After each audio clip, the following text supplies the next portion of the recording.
Hi, everybody, and happy Talk About It Tuesday. I'm Carmelita Turner, the realest realtor you know. I hope that everyone had safe and enjoyable holiday season, and happy new beginnings to everyone.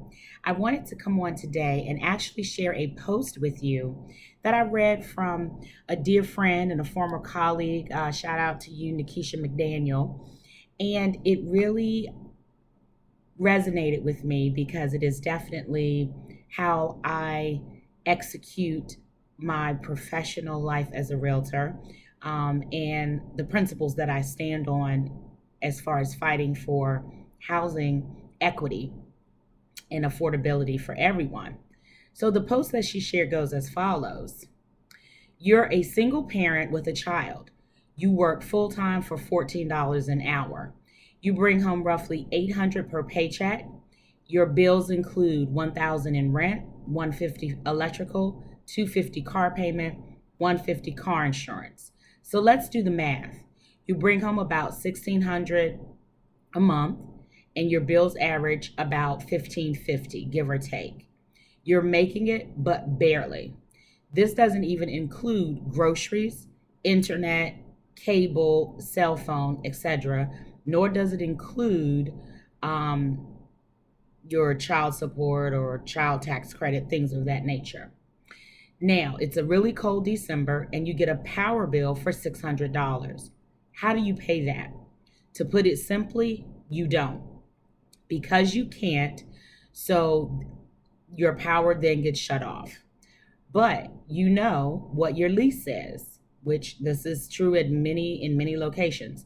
It says that you get evicted if your utilities are terminated. So now you're in court crying to a judge who doesn't care, and you have 10 days to get out. Well, you're in luck because you found somewhere with 3 days to spare, another place to move to, and it's only $650 a month. But to get in, you have to pass a background and credit check, which you can't because you just got evicted. You've never been a criminal, and even if you could pass the credit as well as criminal background check, you're looking at 1,300 to move in after paying the deposit and first month's rent. Time's up. Landlord shows up at 7 a.m. with the police and changed your locks. So now you're living in your car with your 7-year-old son and everything that you need to get by. You tried to get a storage unit, but you don't have a billing address, so they won't sell one to you. So you could only take what would fit in your back seat. You pay to shower at local truck stops and eat whatever can be cooked in a gas station microwave. Someone sees you and your son living like this and they call CPS. Guess what happens next? They remove your child from your care. As if this isn't devastating enough, you lose your job too because quote, an employee losing their child reflects poorly on this company. So now you apply for an apartment with the region where the waiting list is 3 to 7 years. And that is true with many set aside apartments as well as housing vouchers. That wait list is very long. Then you go into Walmart to put in an application. When you get back to your car, you see that your back window has been smashed and someone helped themselves to your belongings. Remember that it is December and really cold. And now you have damage to your only shelter. You call your insurance company who says your deductible is $1,000 and they're going to increase your monthly rate since you're now high risk.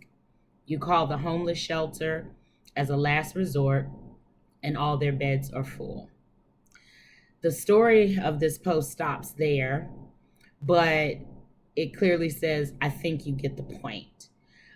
People that we stand beside every day, that we work with every day, maybe someone listening to this Talk About It Tuesday, we have all had some type of challenge, not just financially, with home security, financial security, especially with things going on right now with COVID. COVID is not gone. I know our pastor on Sunday, Pastor Keith Battle, said that we are in a new year, but still in the same season.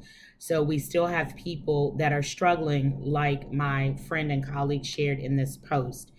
And I was so excited that in December, one of the things that our team decided was that we are going to focus on mindset moments, helping people secure their mental well being, but also change their mindsets to know that number one, you are not alone.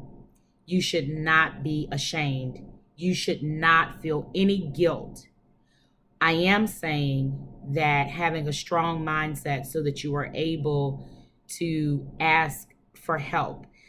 If the first person says no, then ask someone else, because there are many of us out here willing to help. I literally just helped a client. We got the final word today, who had waited for years for a housing voucher, was able to secure it.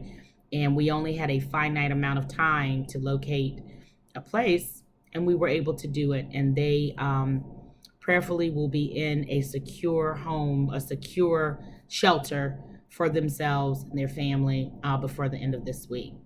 So I thank you for joining me on this Talk About It Tuesday.